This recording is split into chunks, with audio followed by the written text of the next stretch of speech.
Hey, what's going on, everyone? This is your Uncle Steve here on a Monday, April 3rd, here to talk about yesterday's controversial matchup in the women's national championship basketball game between the LSU Tigers and the Iowa Hawkeyes. First, congratulations to LSU. What a wonderful run to the final.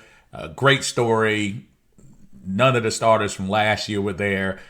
Influx of people coming into the program. Kim Mulkey, who I don't ever doubt would be able to lead another team to a national championship. Congratulations to her and everything. But, of course, the story leading from that, and the story still bleeding into Monday morning. Angel Reese taunts Caitlin Clark at the end of the game. And if you don't know who these characters are, Angel Reese, by far one of the top 5 players in the country. No doubt that she is a star in her own right. Caitlin Clark, by most accounts, arguably the best player in women's basketball, though some will give a little love to Aaliyah Boston, which they should. But Caitlin Clark, no doubt, is probably the best at this moment. So at the end of the game, LSU comfortably ahead. No doubt in the last 3 minutes they were going to win the game. So Angel Reese goes and kind of seeks out Caitlin Clark on the court. Does a little bit of the same John Cena "you can't see me" stuff that Caitlin has been doing all tournament. And kind of, follows her around and lets her know, hey, we're the champs. Here's my ring finger. Check it out. Here comes the outrage. Oh my goodness. She doesn't have any class. She doesn't have any decorum. She went up to her and just got in her face. First of all, I'm saying all that in sarcasm. I don't see anything wrong with that. I think, if anything, probably the only thing that I wouldn't have done, maybe I wouldn't have followed her. I think the following her was one thing. Taunting is another thing. That's the only part of it that I had a problem with. I have no problem with her taking her move. I have no problem with her doing this while she's passing her by. None of that. She didn't touch her. If she said something, she said something under her breath, just like Caitlin Clark was saying something under her breath to a lot of people earlier than that. Everyone knows what the underlining thing here is. And unfortunately, it kind of goes to the race car, as most things do in life. You have Caitlin Clark, who's dominating in usually what is a predominantly African-American dominated sport at this moment. And she's been dominating from really a lot last year, too. It wasn't like she just snuck up on people this year. She's been a beast since she got into this game. So I think on that national stage, where, hey, LSU came to play. And I'll even argue, I was telling a lot of people when we were talking about this, Angel Reese wasn't even the best LSU player on the court yesterday. I'll even take it a step further. I don't think she was the second best player on the court. That little young lady who was hitting all the threes, was that Carson, who was 7 for 7, and she should have been the MVP, in my opinion. Because she's the one that stretched that lead out when all of them got in foul trouble and just kept it flowing.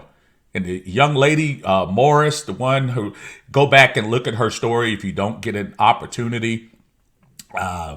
Second chances. And she took advantage of all those second chances. Yesterday, she was just money in the second half. I'm trying to see that. I see her miss a shot in the second half. That little mid-range jump shot was killing it. So let's get back to the controversy again. We try to pretend that we don't have the underlining tones about these things, but we do. And sometimes when we're honest with ourselves, that's when we get to, the root of things. Angel Clark, I'm sorry. I'm mixing their names up. Angel Reese said it as much. She's unapologetic black woman who feels like, hey, I was in my moment.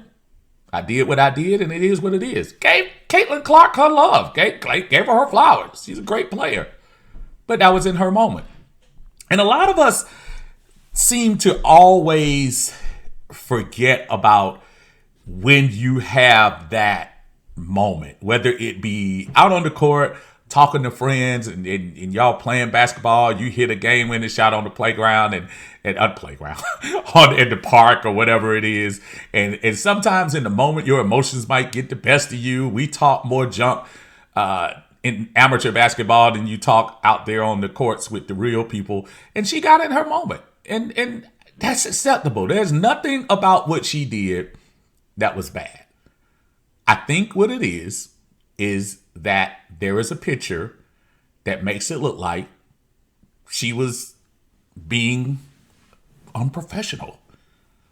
But in my eyes, you know what this was? This was the greatest commercial for not only the NCAA women's basketball, but for the WNBA as well. These young ladies came out there and played yesterday. And don't get me wrong, Caitlin Clark wasn't the only one that showed up for Iowa. The young lady, the center in the middle, she was killing them. The young lady at the guard, Martin, she was having her moments. This was a good game, but LSU were just too deep for them. Caitlin Clark did her best impression of Steph Curry, as she has been doing for the last 2 years. Kept them in the game. Some tough calls from the referees, if you ask me, on both sides. They called it tight. Like most of the starters were on the bench in the first half. But this whole controversy, think about all that went on this weekend. You had opening day in major leagues. You had what should have been the build up to the men's basketball championship. You haven't heard a thing about that. I bet you people even forgot there's a men's game today, unless you're in San Diego State or Connecticut. Folks have probably forgot. The overriding story. Poor Caitlin Clark gets trolled by Angel Reese on the court. I just think we need to just calm down, take a deep breath. I think both of them are going to sleep at night. Caitlin Clark, she has another year to come back. Angel Reese has another year to come back. Let's do this instead of talking about it off the court. ESPN or whoever, whatever network is going to cover the women next year. Caitlin Clark, in her senior year, goes against Angel Reese one more time, regular season, before the tournament starts. Let's run it back. You got more juice out of this story in the last 12 to 24 hours than you probably got all season in women's basketball. And in a time when the WNBA, who in my opinion, are grossly underpaid for the amount of games that they play. Yeah, I understand. And I understand also hearing people talk about, well, the attendance, well, this. But you look for things that could build your brand. And while neither one of them are going to the WNBA, and neither one will be involved in the draft next Monday, man, what a commercial that you can put forward for your league and for a women's professional league. I thought it was great. So my thing is, instead of everyone looking on the negative part of who was right, who was wrong, who shouldn't talk junk, man, market this. This is 2023, the age of social media. People get famous for doing stupid stuff. People get famous for doing things that give you 5 minutes of fame, 15 minutes of fame, 1 hour of fame. Man, take this and run with it. Use that Angel Reese and Caitlin Clark thing in the next commercial. Thanksgiving night, Iowa versus LSU. The rematch. The bad blood. And really, I bet you there's probably no bad blood. I hope both of them get together and go to Starbucks and have a coffee together and laugh at the rest of the nation. It is what it is. But that's my thoughts on things, man. This is your Unc. Thank you so much for joining us. Don't forget to like the video, subscribe to the channel, and we'll holler at you guys later on. Have a good one now.